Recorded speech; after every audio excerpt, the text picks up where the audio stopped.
بہترین آواز بہترین لہجہ ہم اور آپ سماعت فرما رہے تھے قاری قرآن حضرت حافظ و قاری مونی چشتی صاحب قبلہ ہمارے اور آپ کے دیار محبت میں حاضر ہیں۔ آئیے حضرات، آپ نے دیکھا خطیب اہل سنت محافظ مسلکی اعلیٰ حضرت علامہ بن صدر اولانا مفتی عرفان مصباحی صاحب قبلہ خطیب و امام مسجد ابو بکر استاد الجامع الازہریہ مناظر العلوم پرنسپل مدرسہ ریاض البنات ہمارے اور آپ کے دیار محبت میں حاضر ہیں۔ ایک بہترین خطاب ہمیں اور آپ کو سماعت کرنا ہے۔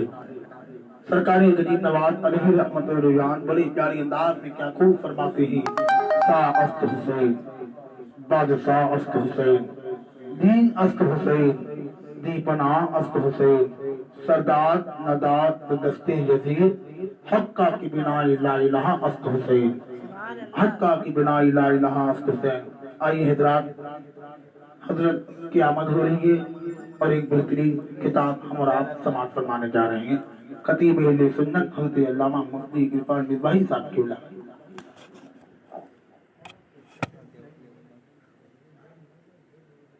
برادران ملت اسلامیہ، موقر سامعین، سامعات، ناظرین کرام، دوست اور احباب، انجمن محبان اہل بیت کے تمام اراکین، السلام علیکم ورحمۃ اللہ وبرکاتہ۔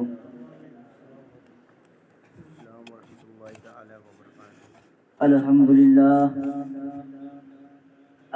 لله الذي هدانا سواء الطريق وجعل لنا التوفيق خير رفيق، والصلاة والسلام على من أرسله وهو بالاهتداء يليق، وعلى آله وأصحابه الذين قاموا بنصرة الدين. أما بعد فأعوذ بالله من الشيطان الرجيم، بسم الله الرحمن الرحيم. محمد رسول الله والذين معه وشداء على الكفار رحماء بينهم تراهم ركعا سجدا يبتغون فضلا من الله ورضوانا. صدق الله العظيم وصدق رسوله النبي الكريم، ونحن على ذلك لمن الشاهدين والشاكرين والحمد لله رب العالمين. آئیے ہم سب عقیدت اور محبت کے ساتھ لو لگا کر گنبد خضرا کی ان حسین، سہانی، عرفانی شعاعوں کو اپنے اندر محظوظ کرتے ہوئے سرور کائنات، تاجدار عرب و عجم، غم گسار امت، آفتاب و رسالت، ماہتاب نبوت، احمد مختار جناب محمد رسول اللہ صلی اللہ علیہ وسلم کی بارگاہ میں عقیدت اور محبت کے ساتھ درود پاک کا ہدیہ نشاور کریں۔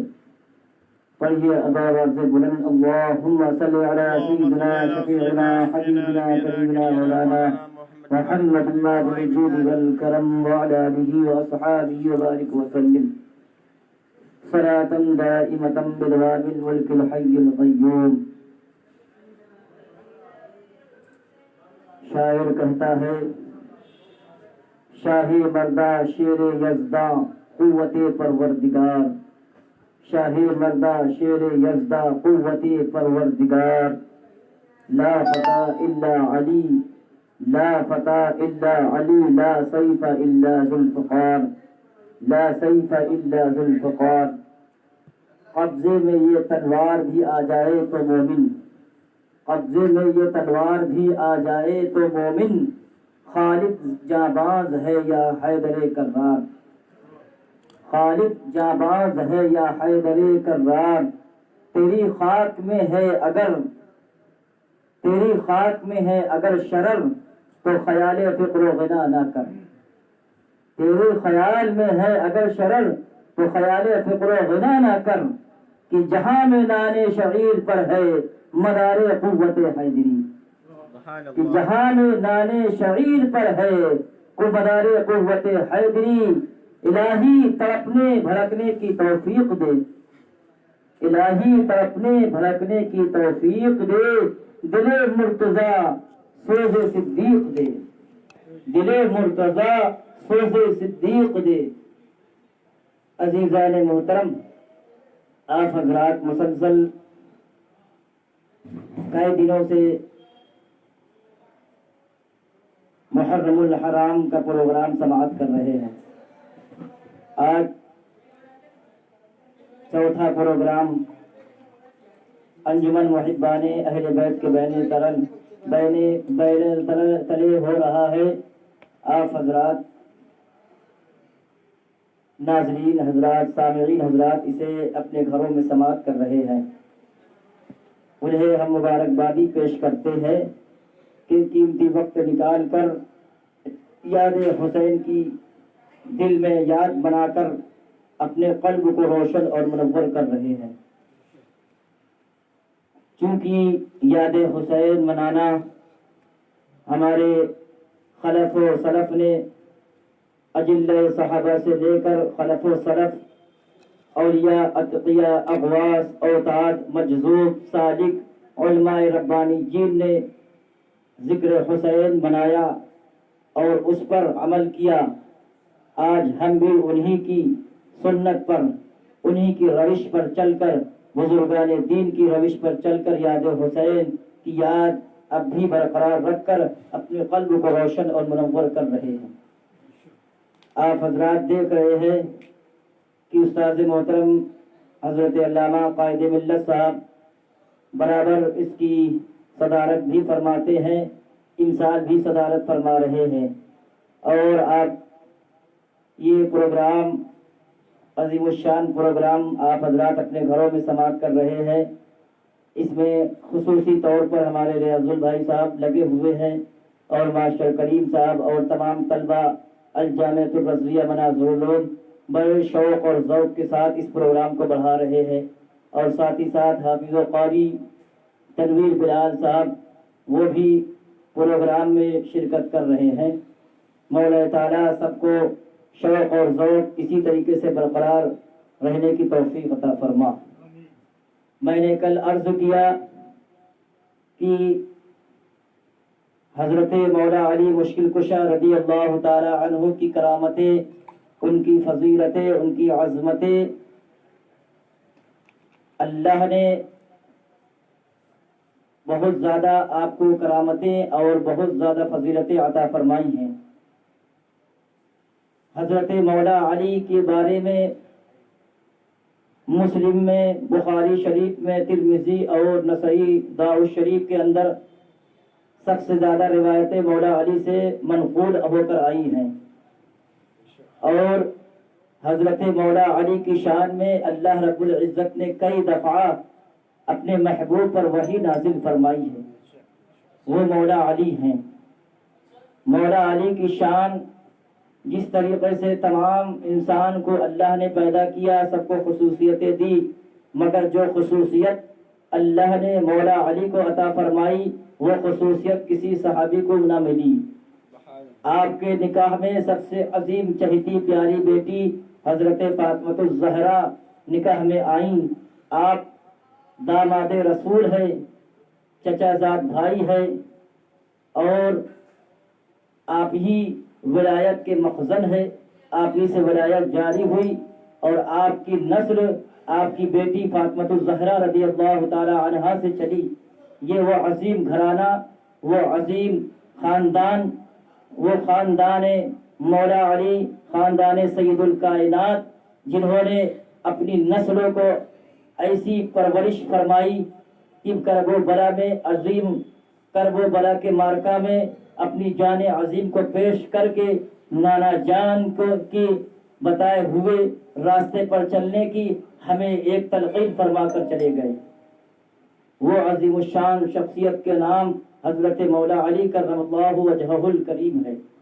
نہ ان سے ان کی طاقت اور قوت کا میں نے پہلے بھی عرض کیا کہ یہ عالم تھا کہ ان کی طاقت اور قوت اور ان کی ہیبت کو دیکھ کر دشمنان اسلام تھرا جاتے تھے، ان کے پیر کپ کپاتے تھے۔ جب مولا علی میدان کارزار میں جنگ کے میدان میں حاضر ہوتے تو بڑے بڑے جو اسلام کے دشمن تھے ان کے پیر کانپ جایا کرتے تھے۔ عتبہ ابن ربیعہ اور شیبہ ابن ربیعہ یہ بہت بڑے اپنے آپ کو پہلوان شمار کرتے تھے۔ مولا علی میدان کارزار میں ہے اور بار بار عتبہ ابن شیبہ اور شیبہ ابن ربیعہ اللہ کے نبی کو للکار کر کہتا ہے، اے اللہ کے رسول، اے اللہ کے محبوب، آپ ہمیں لڑنے کے لیے بھیجیے۔ آپ اگر حق پر ہیں، آپ کا دین اگر حق پر ہے تو آپ خاموش ہو کر کیوں بیٹھے ہیں؟ جنگ کے میدان میں آپ اپنے قریش میں سے کسی کو بھیجیے۔ آپ بتاتے ہیں کہ مجھ پر وحی نازل ہوتی ہے، قرآن نازل ہوتا ہے، اللہ کے نبی ہے تو آپ بھیجیے۔ 3 دفعہ یہی بات کہی۔ مولا علی تینوں دفعہ اٹھے مگر تیسری دفعہ آپ سے رہا نہ گیا۔ اللہ کے نبی نے فرمایا یہ عتبہ ہے اور یہ شیبہ ابن ربیعہ ہے، ان سے مقابلہ ممکن نہیں۔ مگر جب اس نے بار بار آپ کو للکارا تو مولا علی کو رہا نہ گیا، فوراً اٹھتے ہیں اور اٹھ کر آپ فرماتے ہیں، اے ربیعہ ابن شیبہ، عتبہ ابن شیبہ، مجھ سے مقابلہ کر لے۔ اگر تیرے اندر خون ہے، حق کا خون ہے، تو اگر جائز اولاد ہے تو مجھ سے مقابلہ کر لے۔ مولا علی میدان جنگ میں جا کر ذوالفقار کو نیام سے نکالتے ہیں تو عتبہ اور شیبہ اکڑتے ہوئے پہلوان کی طرح میدان کے بیچ میں آتے ہیں۔ مولا علی فوراً تلوار کو نکالتے ہیں اور ایک ہی وار میں دونوں کے سر کو دھڑ سے الگ کر دیتے ہیں اور انہیں جہنم رسید کر دیتے ہیں۔ وہ مولا علی کی شخصیت ہے۔ میں نے پہلے بھی عرض کیا کہ حضرت مولا علی جس وقت اللہ کے نبی صلی اللہ علیہ وسلم ہجرت کے رات جب آپ پر دشمنوں نے چاروں طرف سے آپ کو گھیر لیا اور یہ پلان بنا لیا کہ آج آپ کو شہید کر دیں گے، آج آپ کے مذہب کو ختم کر دیں گے، تو رب العزت نے حضرت جبریل امین کو بھیجا اور کہا، فرمایا کہ جبریل جاؤ میرے محبوب سے کہہ دینا کہ آج آپ اپنے مکان سے ہجرت کر کے مدینہ طیبہ چلے جائیں۔ اللہ کے نبی صلی اللہ علیہ وسلم پر وحی نازل ہوئی، جبریل امین آئے وحی لے کر مولا علی کو اللہ کے نبی نے بلایا، فرمایا اے علی، اللہ نے مجھے ہجرت کرنے کا حکم فرمایا ہے، آج میں رات کے ہجرت کر جاؤں گا۔ جو شرفائے مکہ میں سے کچھ لوگوں کی میرے پاس امانتیں رکھی ہیں، فلاں فلاں کو امانتیں دے دینا اور امانتیں دے کر تم کل صبح چلے آنا۔ اتنا کہہ کر اللہ کے نبی نے جب یہ فرمایا تو مولا علی سمجھ گئے کہ یہ اللہ کے نبی کی بات ہے، اللہ کے رسول کی بات ہے کہ انہوں نے فرمایا ہے کہ اے علی، سارے لوگوں کی امانتیں دے کر تم صبح مکہ سے روانہ ہو جانا اور مدینہ طیبہ پہنچ جانا۔ اب مولا علی کہتے ہیں کہ دنیا کی کوئی طاقت مجھے ہرا نہیں سکتی، یہ اللہ کے نبی کا قول ہے جو سچا ہے، اب مجھے موت نہیں آ سکتی۔ مولا علی سو جاتے ہیں، اللہ کے نبی صلی اللہ تعالی علیہ وسلم اس رات میں چلتے ہیں، ہجرت فرما جاتے ہیں۔ مشرکین اسلام کے دشمن چاروں طرف سے گھر کو گھیرے ہوئے ہیں۔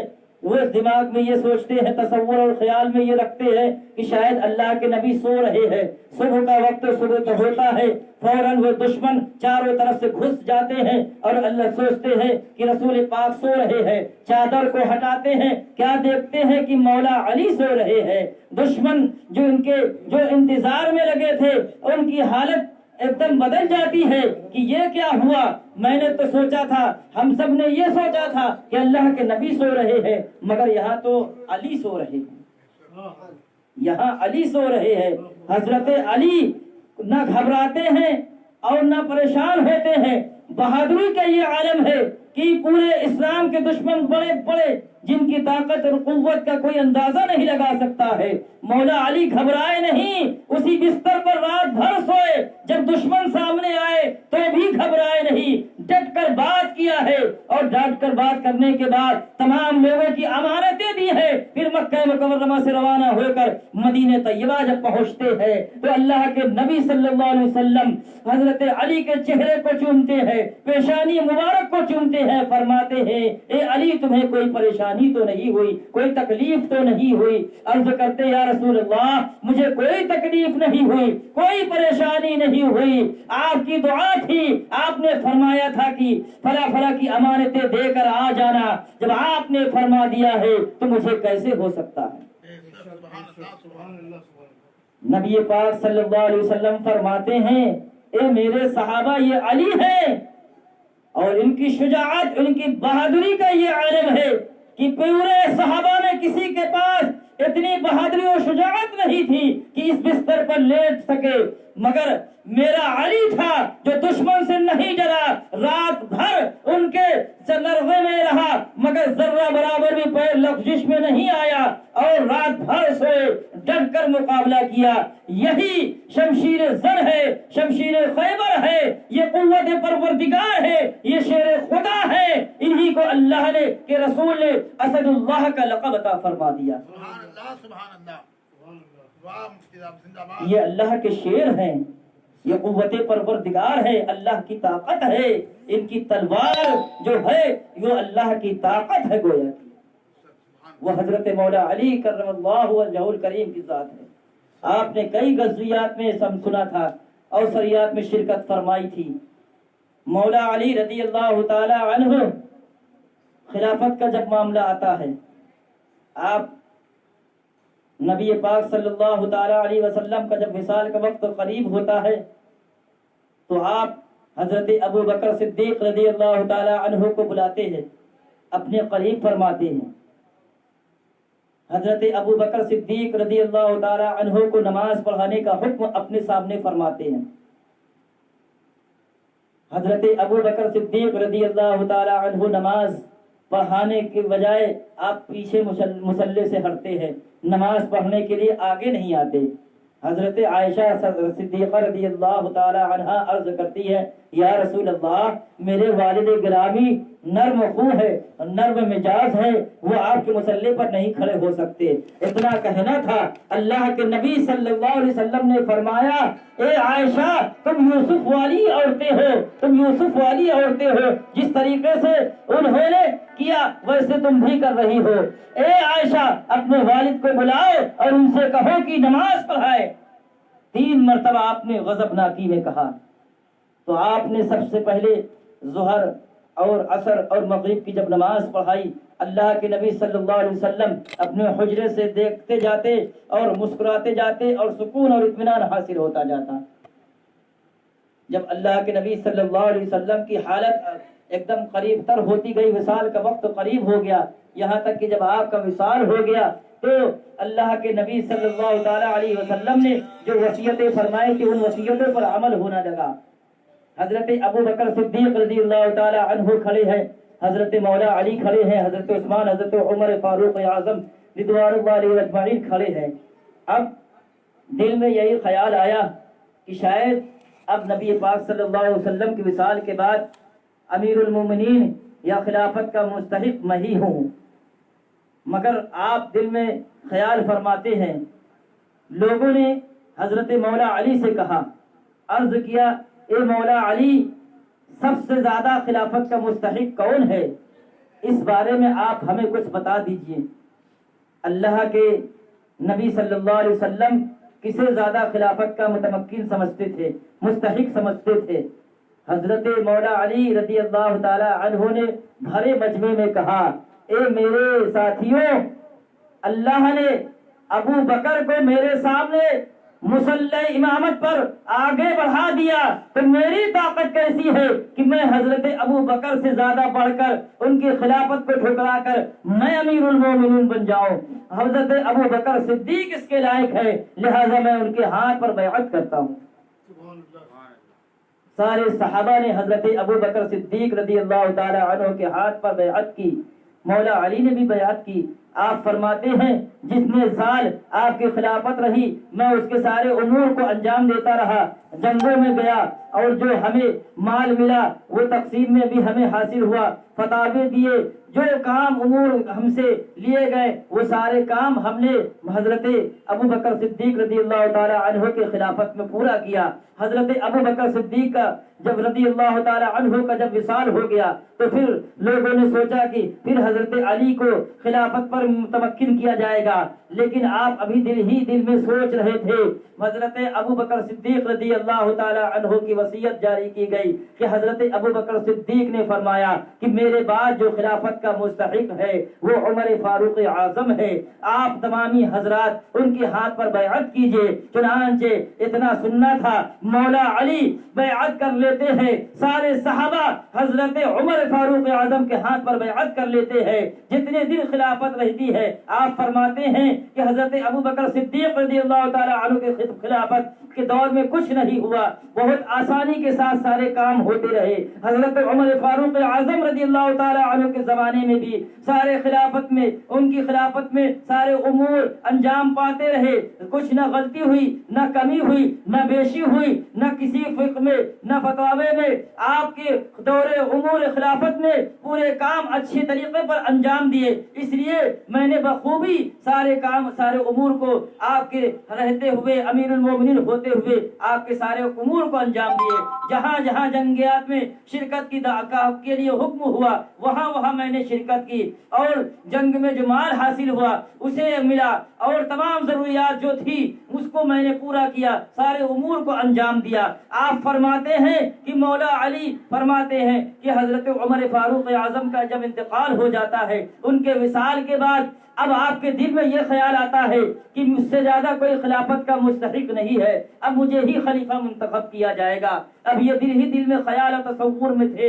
حضرت عبد الرحمن ابن عوف اٹھتے ہیں، حضرت طلحہ ابن زبیر اٹھتے ہیں، حضرت زبیر اٹھتے ہیں، بہت سے اجلاء خلفائے میں سے حضرت اجلاء صحابہ کرام اٹھتے ہیں، اور حضرت عبد الرحمن ابن عوف کہتے ہیں اے علی آج میں آپ سے ایک بیعت لوں گا، آپ اس پر اطاعت قبول کر لیجئے گا، میں آپ سے ایک عریضہ پیش کروں گا، آپ اس پر کچھ نہ بولیے گا۔ آپ وعدہ فرما لیتے ہیں۔ حضرت عبد الرحمن تمام صحابہ کو لے کر آپ حضرت عثمان غنی رضی اللہ تعالی عنہ کے پر بیعت کر لیتے ہیں۔ حضرت مولا علی اپنے دل میں جو خلافت کا تصور کرتے ہیں فوراً سمجھ جاتے ہیں کہ ہمارے اوپر خلافت نہیں بلکہ اطاعت کو اللہ نے لازم کر دیا ہے، اطاعت کو ہم پر بھاری کر دیا ہے۔ مولا علی بھی اپنے ہاتھ کو حضرت عثمان غنی کے ہاتھ پر دے دیتے ہیں۔ حضرت عثمان غنی رضی اللہ تعالی عنہ کی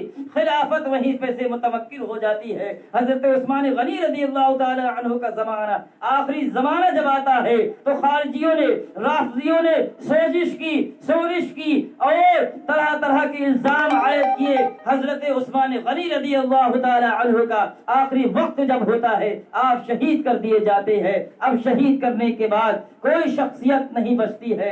مولا علی سمجھتے ہیں کہ اب میرے برابر کوئی نہیں ہے، مجھے ہی خلافت پر متمکن کیا جائے گا۔ حضرت مولا علی خلافت پر متمکن ہونے کے لیے جمع ہوتے ہیں۔ مکہ مکرمہ مدینہ منورہ کے تمام صحابہ کبار موجود ہیں۔ حضرت مولا علی جب مجمع عام میں آتے ہیں تو ادھر سے خلافت کے حقدار حضرت امیر معاویہ بھی تشریف لاتے ہیں۔ مولا علی سوچتے ہیں کہ میرے برابر حضرت امیر معاویہ رضی اللہ تعالی عنہ کیسے خلافت کے مستحق ہو سکتے ہیں جبکہ میرا حق ہے۔ اب اسی حق میں آپ تصور اور خیال میں تھے، اسی اسنا میں حضرت مولا علی رضی اللہ تعالی عنہ کوفے کی سرزمین پر گئے، مدینہ طیبہ کی سرزمین پر پہلے پہنچے۔ سارے مدینہ طیبہ کے صحابہ کرام نے آپ کے ہاتھوں پر بیعت کر لی۔ اب ادھر حضرت امیر معاویہ رضی اللہ تعالی عنہ کوفے کی سرزمین پر ہے، وہ الگ بیعت کر رہے ہیں، حضرت زبیر الگ بیعت کر رہے ہیں۔ اور حضرت عبد الرحمن الگ بیعت کر رہے ہیں. حضرت عائشہ صدیقہ رضی اللہ تعالی عنہا آپ کے ساتھ ہو گئی ہے, الگ بیعت ہو رہی ہے. حضرت مولا علی مشکل کشا رضی اللہ تعالی عنہ آپ اس سرزمین سے ہوتے ہوئے عراق کی سرزمین پر جاتے ہیں, اور عراق کی سرزمین پر حضرت مولا علی رضی اللہ تعالی عنہ آپ جاتے ہیں, سارے صحابہ کرام سے خلافت لیتے ہیں. کوفے کی سرزمین پہ بہت سے حضرات آپ کے ہاتھ پر بیعت کر لیتے ہیں. اسی وقت سے حضرت امیر معاویہ, حضرت زبیر رضی اللہ تعالی عنہ, حضرت عبد الرحمن اور حضرت عائشہ صدیقہ رضی اللہ تعالی عنہ کا ایک مجمع الگ ہو جاتا ہے, اور ایک گروہ الگ ہو جاتا ہے. دو گروہ ہو جاتے ہیں, اور عراق کی سرزمین پر, کوفے کی سرزمین پر دونوں گروہ اکٹھا ہوتے ہیں. جنگ جاری ہوتی ہے, اور وہاں صفین کے میدان پر جنگ جمل ہوتی ہے. جمل کے میں حضرت عائشہ اور بہت سے اجلاء صحابہ, حضرت زبیر, حضرت عبد الرحمن, یہ صحابی رسول شرکت کرتے ہیں. اب آپس میں جنگ جاری ہے. اسی اثنا میں حضرت زبیر, حضرت عبد الرحمن شہید ہو جاتے ہیں. کئی سو صحابہ کرام اس جنگ جمل میں شہید ہو جاتے ہیں. اب شہید ہونے کے بعد جب بات نہیں بنتی ہے تو حضرت عائشہ مکہ مکرمہ چلی جاتی ہے, اور نبی حضرت مولا علی عراق کی سرزمین پر تشریف لے, کوفہ سے عراق کی سرزمین پر تشریف لے جاتے ہیں. اب دونوں گروہ الگ الگ ہو جاتے ہیں. وہاں پر بھی کچھ آپ کے بارے میں سازش کرتے ہیں, مولا علی کے بارے میں کچھ خارجی پیدا ہو جاتے ہیں, اور آپ سے بلاغاوت کرتے ہیں, اور حضرت عثمان غنی رضی اللہ تعالی عنہ کی شہادت پر آپ سے بار بار یہ اعلان کراتے ہیں, بار بار آپ سے یہ کہتے ہیں کہ آپ حضرت عثمان غنی رضی اللہ تعالی عنہ کی شہادت کا بدلہ لیں. حضرت عائشہ فرماتی ہیں اے علی ان سے بدلہ لیں, اور حضرت زبیر فرماتے ہیں کہ ان سے بدلہ لیں ورنہ ہم انتقام لیں گے, ہم آپ کے ساتھ نہیں رہیں گے. اسی طریقے سے یہ جنگ جاری رہتی ہے. حضرت مولا علی, حضرت عائشہ صدیقہ رضی اللہ تعالی عنہا کے درمیان یہ جنگ صفین ہوتی ہے, اور جنگ جمل ہوتی ہے, اور دونوں گروہ الگ ہو جاتے ہیں. بات نہیں بنتی ہے, دونوں گروہ الگ ہوتے ہیں. اسی اثنا میں حضرت مولا علی کے ماننے والے الگ ہو جاتے ہیں. خارجیوں نے فائدہ اٹھایا کہ مولا علی الگ ہو گئے ہیں, حضرت عائشہ الگ ہو گئی ہے, کتنا خون خرابہ ہوتا ہے آپس میں, اور کتنے صحابی رسول شہید ہو جاتے ہیں. اب ادھر حضرت امیر معاویہ ہیں, وہ خلافت میں متمکن ہونا چاہتے ہیں. یہاں تک کہ اسی اثنا میں خلافت کے امور انجام ہونے کے لیے حضرت مولا علی کو جب حضرت زبیر اور حضرت طلحہ اور بہت سے صحابی رسول شہید ہو جاتے ہیں, تو تمام صحابہ کرام باتفاق رائے حضرت مولا علی کرم اللہ وجہہ الکریم کے ہاتھ پر بیعت کر لیتے ہیں, اور مولا علی خلافت متمکنہ پر رہ کر, خلافت راشدہ میں رہ کر آپ سارے امور کو انجام دیتے ہیں. آپ امیر المومنین بن جاتے ہیں, اور آپ کی خلافت 4 سال 5 مہینہ یا 6 مہینہ سے کچھ کم دن آپ اس خلافت سے متمکن ہوتے ہیں, اور آپ کئی امور کو انجام دیتے ہیں. آپ کے دور خلافت میں بہت اہم امور انجام پاتے ہیں. کئی فتاوے, کئی کتابیں, اور کئی تفسیریں, اور کئی حدیثیں آپ کے خلافتوں میں جاری اور ساری ہوتی ہے. اور جنگیات اور سیاحت میں جو شرکت کرنے والے صحابہ کرام تھے, ان صحابہ کرام کے لیے آپ نے کئی عظیم کارنامے انجام دیے تھے. وہ حضرت مولا علی کرم اللہ وجہہ الکریم ہے. آپ روزانہ اہل بیت اطہار کو سب سے پہلے جب فجر کی اذان ہوتی تو سب سے پہلے اپنے اہل خانہ کو جگاتے تھے, سب سے پہلے اہل خانہ کو جگاتے, اور انہیں سب سے پہلے نماز کی دعوت دیا کرتے تھے. یہ روزانہ کا آپ کا معمول تھا.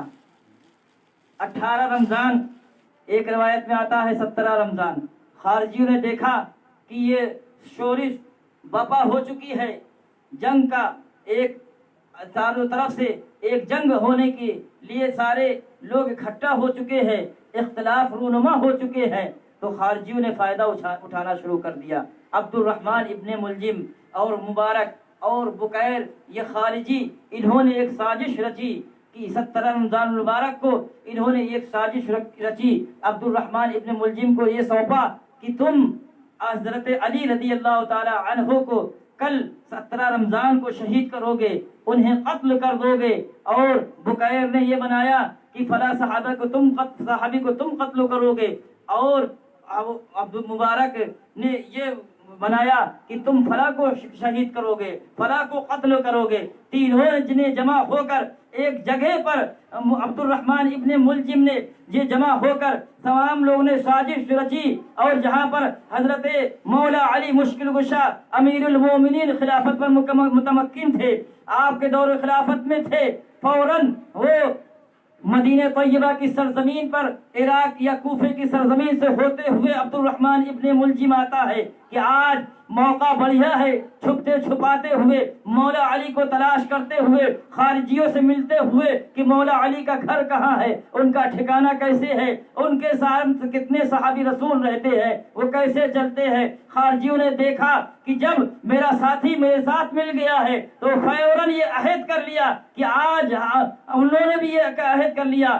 کہ عبد الرحمن ابن ملجم تم اگر حضرت علی کو شہید کرو گے تو تمہیں اتنے اتنے درہم اور اتنی جائیداد اتنے مال کو تمہیں عطا کیا جائے گا. قطام جو حضرت علی کی سخت دشمن تھی، اس حضرت علی نے اسلام کے دشمن اس کے بیٹے کو یا اس کے شوہر کو شہید مارا تھا، قتل کیا تھا. اسی عالم میں اس نے یہ عہد کیا تھا اس کی بیوی قطام نے کہ علی کے اگر جسم کو میں نے پا لیا تو میں ٹکڑے ٹکڑے کر کے کھاؤں گی. قطام بیوی نے کہا کہ اے عبد الرحمن ابن ملجم، اگر تم علی کو مار ڈالو گے، قتل کر دو گے تو میں تمہیں اتنا درہم دوں گا، اتنا مہر رکھوں گا، میں تم سے شادی کر لوں گی، اور تمہارا درہم تمہارا مہر یہی ہوگا کہ حضرت علی کی گردن مار کر لاؤ، یہی مہر تمہارا طے ہوگا.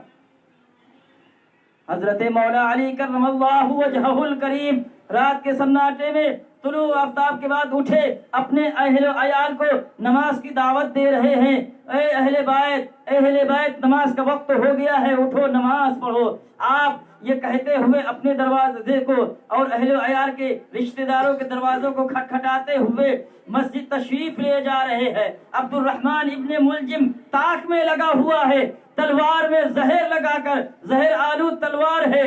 جیسے ہی عبد الرحمن ابن ملجم نے دیکھا وہاں پر ہم مولا علی کے علاوہ کوئی نہیں ہے، فوراً نیام سے تلوار نکالتا ہے اور حضرت مولا علی کے اثر پر وار تیزی سے کرتا ہے، یہاں تک کہ آپ کی وہ تلوار کے اندر آپ کے سر میں تلوار لگتی ہے. کن پٹی کو گھسیٹتے پٹی پر لگتے ہوئے تلوار بیچ میں سر میں لگ جاتی ہے اور آپ پر سخت سخت زخم ہو جاتا ہے، کن پٹی کٹ کر گر جاتی ہے اور آپ لہو لہان ہو جاتے ہیں. مسلسل آپ سنیچر اور ایک روایت میں آتا ہے جمعہ اور سنیچر اور اتوار کو آپ اسی نزاع کے عالم میں رہتے ہیں اور اسی تکلیف کے عالم میں رہتے ہیں. خون بند نہیں ہوتا ہے، تکلیف میں ہے.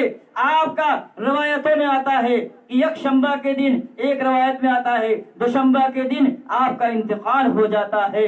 21 رمضان مبارک کو آپ کا وصال ہو جاتا ہے. اور حضرت مولا علی کا جب وصال ہونا ہوتا ہے، سارے کوفے میں، سارے مدینے میں، مکہ مکرمہ میں، ہر جگہ عرب کی سرزمین پر ایک ایسا کوہرام برپا ہو جاتا ہے کہ مولا علی کو شہید کر دیا گیا ہے. حضرت امام حسن، حضرت امام حسین گھر سے آتے ہیں، والد کے صاحب کا جب انتقال ہوتا ہے، مولا علی کا انتقال ہوتا ہے. اس سے پہلے مولا علی رضی اللہ تعالی عنہ جب آپ کا نزا کا وقت قریب ہے، حضرت حسن کو بلاتے ہیں، حضرت حسین کو بلاتے ہیں اور نصیحت فرماتے ہیں، اے حسین تم کسی بیوقوفی کی سرداری نہ قبول کرنا، کبھی تمنگری میں جب پریشانی آ جائے تو اس پر بھروسہ رکھنا، کبھی تم غضبناک نہ ہونا اور کسی سے کبھی تم بیوقوف سے دوستی مت بنانا اور فضول باتوں پر کبھی تم جھگڑنا مت. اور حضرت امام حسین کو بلاتے ہیں،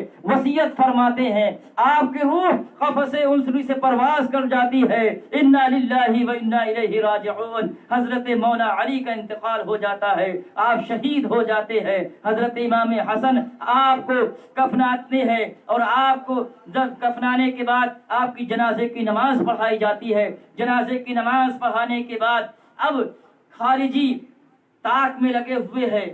آپ کو ڈر تھا کہ اگر حضرت مولا علی کو یہاں پر تدفین کی گئی تو یہ لوگ راتی رات مولا علی کی قبر کو کھود ڈالیں گے اور نکال کر آپ کو شدید تکلیف دیں گے.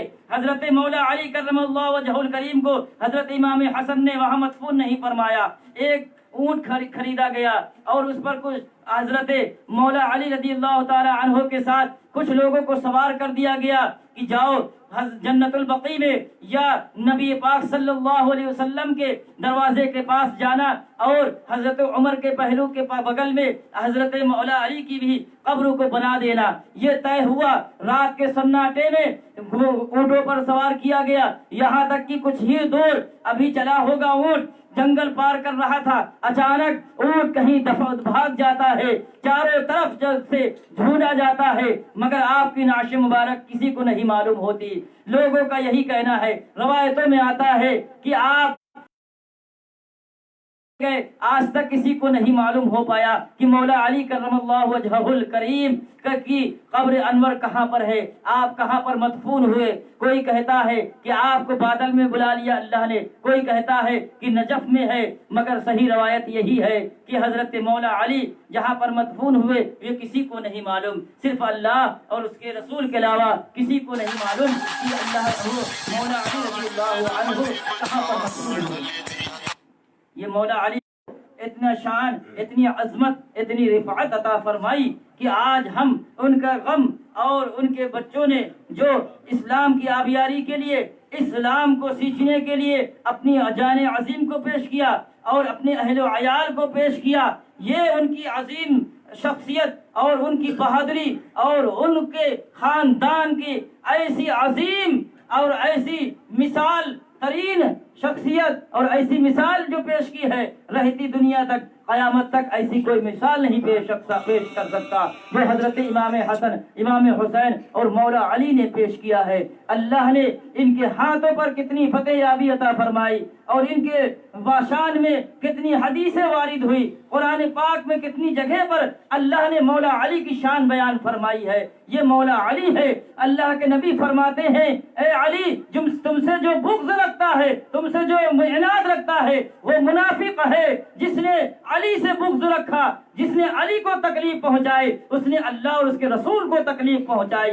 یہ کہنا تھا. جبریل امین فوراً حاضر ہوتے ہیں اور اللہ کے نبی کی بارگاہ میں یہ آیت پیش کر دیتے ہیں, ان الذين يؤذون المؤمنين والمؤمنات بغیر ما اكتسبوا یا والذين يؤذون المؤمنين والمؤمنات لعنهم الله, کہ وہ لوگ جو اللہ اور اس کے رسول کو تکلیف دیتے ہیں ان پر اللہ کی لعنت ہے, اور جس پر اللہ کی لعنت ہو وہ کبھی بھی جنت میں نہیں جائے گا, وہ جہنمی ہے. جس پر اللہ اور اس کے رسول کی لعنت ہے, اور جس نے اللہ اور اس کے رسول کو تکلیف دی ہے وہ کیسے جنت میں جا سکتا ہے. جو بد عقیدہ ہے وہ اللہ اور اس کے رسول کی شان میں گستاخی کرے اور ان کے محبوب کی شان میں گستاخی کرے اور یزید کو بخشا یا جنتی کہے, تو ایسا شخص کیسے نبی پاک صلی اللہ علیہ وسلم سے مقام کے سامنے اپنے چہرے کو لے کر جائے گا, اپنے کیسے وہ اہل بیت اطہار کے سامنے حاضر ہوگا جس نے رسول اور ان کے نواسوں کو تکلیف پہنچائی ہے, جس نے اللہ اور اس کے رسول کو,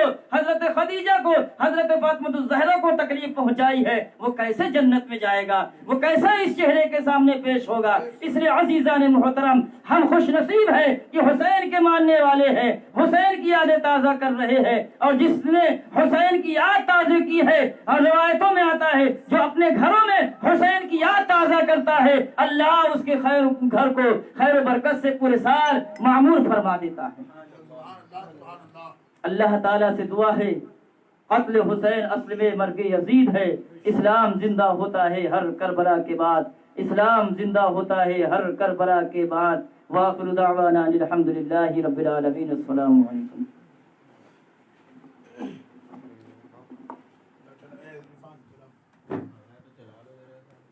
مصطفیٰ جان رحمت پہ لاکھوں سلام, شمع بز میں ہدایت پہ لاکھوں